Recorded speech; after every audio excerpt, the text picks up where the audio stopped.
Mes amis, l'enlèvement n'existe pas. Ça vous choque, mon frère. Donc toi, tu crois que ce corps-là va quitter cette terre pour aller où? Dis-moi. Le paradis, c'est d'abord un langage profane. Les paradis qui existent, c'est une dimension. Le paradis n'est pas un lieu, un voyage qu'on peut partir avec le passeport. Toi, tu ne crois plus le message. Toi, je ne crois pas le message. Ce message-là, où de gens restent dans l'idiotie, je ne crois pas ce message. Mais je crois un message de la liberté. Un message qui me donne la liberté de réfléchir. Un message qui me donne la liberté de penser. Et voilà, je crois ce message-là. Je ne crois pas un message qui enferme un groupe de gens. Je ne crois pas ce message-là. Est-ce que vous ne croyez pas à la Bible? Je ne crois pas à la Bible comme tout le monde. Je ne gobe pas. Parce que s'il faut lire la Bible comme ça, je vous dis qu'il y a deux passages qui vont vous laisser bouche bée. Attends, je vais vous montrer quelque chose dans la Bible qui prouve qu'il ne faut pas lire la Bible comme un livre comme ça. La Bible est un bon livre, mais pour ceux qui sont spirituels. C'est un livre des éclairés. Venir comme ça avec tes yeux, avec l'intelligence religieuse, vous n'allez pas comprendre la Bible. Je vous donne un exemple ici. 2 Samuel 24, 1. La colère de l'Éternel s'enflamma de nouveau contre Israël et il excita David contre eux en disant: va, fais les dénombrements d'Israël et Juda. Ici, le texte affirme que c'est Dieu qui incite David à faire les recensements. 1 Chronique 21, 1. Écoute, Satan s'éleva contre Israël et excita David à faire les dénombrements d'Israël. Donc vous voyez un peu, 2 Samuel 24, 1, la Bible dit que c'est Dieu qui parle à David pour lui dire: bon voilà, fais les dénombrements d'Israël, ou les recensements, quelque chose comme ça. Et plus loin, 1 Chronique 21, 1, c'est maintenant Satan. Dans la Bible, vous allez lire des passages où on dit que allez-y, détruisez tout. Enfants, vieillards, femmes, bétail, tout. Mes amis, Dieu ne fonctionne pas comme ça. Lorsque vous lisez certains passages bibliques, vous allez voir vraiment la colère de Dieu. Dieu n'a pas des sentiments comme ça. Dieu n'est pas émotionnel. Non, le créateur de l'univers n'est pas comme ça. Le créateur de l'univers n'est pas un Dieu qui doit aimer et haïr. Aimer X, haïr Y. Non, le créateur de l'univers n'est pas comme ça. Il doit t'haïr pourquoi? Parce que tu as fait quoi? Il doit t'aimer parce que tu as fait quoi? Dieu est principe. Donc si vous lisez la parole de Dieu avec une connaissance spirituelle, ça va vous aider à comprendre certaines choses. Il y a deux choses dans la Bible qui poussent des gens dans des confusions. Lorsque vous prenez par exemple Job, là où la Bible dit que Satan est venu dans le royaume des dieux. Vous voyez ça? C'est-à-dire que Dieu fait la réunion avec des anges, mais le Satan, le diable qui l'a chassé, et ce diable revient dans cette réunion pour échanger avec Dieu. Vous voyez ça? Ça veut dire qu'il y a deux choses qu'il faut comprendre. Et avec ça, les gens vont rester dans la confusion. Donc voilà. Alors mes frères et sœurs, moi ce que je vais vous dire aujourd'hui, un enfant des dieux ou un chrétien, parce que chrétien veut dire que celui qui porte l'esprit des dieux. Un chrétien ne doit pas avoir peur des événements. L'homme vient sur la terre pour se préparer comment vivre éternellement. S'il y a une meilleure chose que les humains doivent apprendre, c'est la mort. Nous voyons comment un être humain vient sur la terre et il grandit. Mais la mort, nous ne le voyons pas. Là où les gens traversent, nous n'avons pas cette connaissance. D'où il est impérieux que les humains travaillent sur la vie après la vie sur terre. Et cette vie exige une bonne conduite. Dieu n'est ni bon ni mauvais. Dieu est principe. Donc si tu ne respectes pas de principe, peu importe ta prière, peu importe ton assiduité à l'église, peu importe ta régularité à l'église, tu es non partant, comme on dit. Oh, how I would like to change my text for a few minutes and say this, that's what's the matter today. Oh, comme j'aimerais modifier mon sujet quelques minutes pour dire ceci. C'est ça qu'il y a aujourd'hui. The people who are looking for him coming is under great anticipation and expectation. Les gens qui attendent sa venue sont dans une grande attente et une grande expectative. We can feel it. The pressure. Nous pouvons la ressentir, cette pression. And they're seeking watching every move and every sign, comparing it with the scriptures. Et il cherche, il guette chaque mouvement et chaque signe. Il les compare avec les Écritures. Scoffers shall rise in the last days. Say there's no difference in the time than what it was, and what our fathers fell asleep. Les moqueurs se lèveront dans les derniers jours et diront « Il n'y a aucune différence entre maintenant et ce qu'il en était avant, l'époque où nos pères se sont endormis. But when you see these things begin to happen, raise up your head, get ready. Something could happen any time. Christ come for His church. » Mais quand vous verrez ces choses commencer à arriver, levez la tête, préparez-vous. Quelque chose pourrait arriver d'un instant à l'autre. Christ revient pour son Église. There you are, back to the blindness again, trampling over the things of God as if they didn't mean nothing to them, scoffing and making fun of it. That's what the Bible said. Voilà, c'est ça. Ils sont de nouveau aveugles, foulant aux pieds les choses de Dieu, comme si, cela ne voulait rien dire pour eux. Ils se moquent et rient de cela. C'est ce que la Bible dit. To the church, the bride, the rapture is a revelation to her. It's revealed to her that the revelation, the true bride of Christ, will be waiting for that revelation of the rapture. Mais pour l'Église, l'épouse, l'enlèvement est une révélation pour elle. Cela lui est révélé. Cette révélation, la véritable épouse de Christ, attendra cette révélation de l'enlèvement. Now, it is a revelation, for the revelation is faith. You cannot have a revelation without it being faith. Faith is a revelation because it's something that's revealed to you. Faith is a revelation. Donc, c'est une révélation, car la révélation est la foi. Vous ne pouvez pas avoir une révélation sans que cela soit la foi. La foi est une révélation, parce que c'est quelque chose qui vous est révélé. La foi est une révélation. Why? The question might arise then, why did God make this woman like this? Why did He permit her to be like that? Pourquoi? La question pourrait se poser. Donc, pourquoi Dieu a-t-il fait la femme comme ça? Pourquoi a-t-il permis qu'elle soit comme ça? It was for His own good pleasure. Sure. C'était pour son bon plaisir, certainement. Now, if you want to turn in your Bible just a minute, let's turn to Romans 9 just a minute and show you something how God does these things.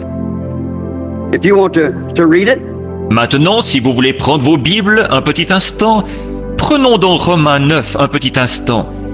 Et nous allons vous montrer quelque chose, que c'est Dieu qui fait ces choses-là, si vous voulez le lire. And we can see here what God does for His own good pleasure. Romans 9:14. Et on peut voir ici ce que Dieu fait pour son bon plaisir. Romains 9, 14. Then what shall we say then? Is there unrighteousness before God? Alors, que dirons-nous donc? Y a-t-il devant Dieu de l'injustice? When He chose Esau, or chose Jacob and rejected Esau before either boy could have a right to make a choice himself. Neither one. Quand il a choisi Ésaü ou qu'il a choisi Jacob et rejeté Ésaü, avant qu'aucun des deux garçons n'ait eu le droit de choisir lui-même, aucun des deux. Before they was born, still in the womb of the mother, God said, I hate Esau, and I love Jacob. See? Why? Avant qu'ils naissent, quand ils étaient encore dans le sein de la mère, Dieu a dit « Je hais Ésaü et j'aime Jacob ». Voyez? Pourquoi? For He said unto Moses, I will have mercy on whom I will have mercy, and I will have compassion on whom I will have compassion. Car il dit à Moïse « Je ferai miséricorde à qui je fais miséricorde, et j'aurai compassion de qui j'ai compassion. » So then it is not him that willeth, nor him that runneth, but it's God that showeth mercy. Ainsi donc, ce n'est ni celui qui veut, ni celui qui court, mais c'est Dieu qui fait miséricorde. For the Scripture saith unto Pharaoh, even for this same purpose have I raised thee up, Car l'Écriture dit à Pharaon « Je t'ai suscité à dessein, that I might show my power in thee, and that my name might be declared throughout all the earth. pour montrer en toi ma puissance, et afin que mon nom soit publié par toute la terre. » Therefore, now what's your? For he, mercy on whom he will have mercy, and whom he will he hardeneth.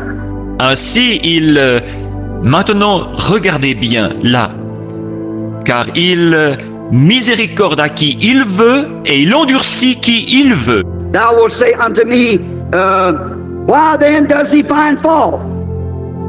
For who has resisted his will? Tu me diras, alors pourquoi blâme-t-il?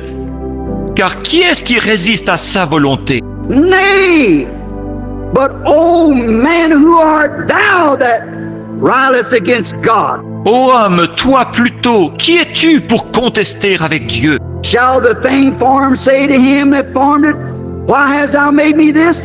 Le vase d'argile dira-t-il à celui qui l'a formé, pourquoi m'as-tu fait ainsi? Has not the potter power over the clay of the same lump to make one vessel to honor and the other to dishonor?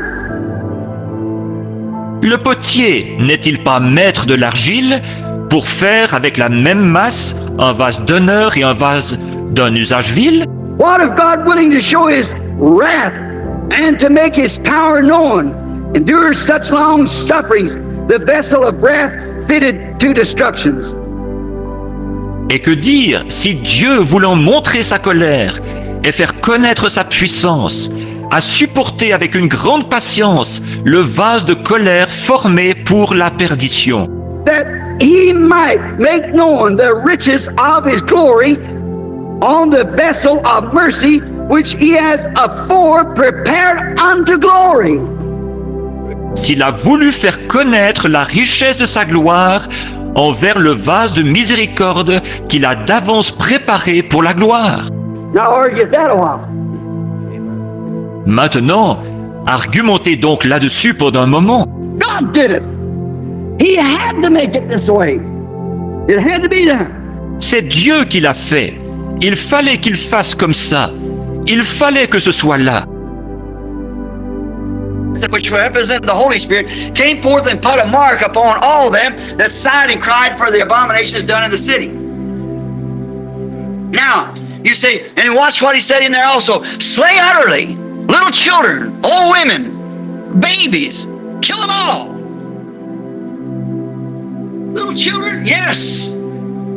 Peu importe qu'ils étaient de bons membres et combien de ces choses ils avaient faites.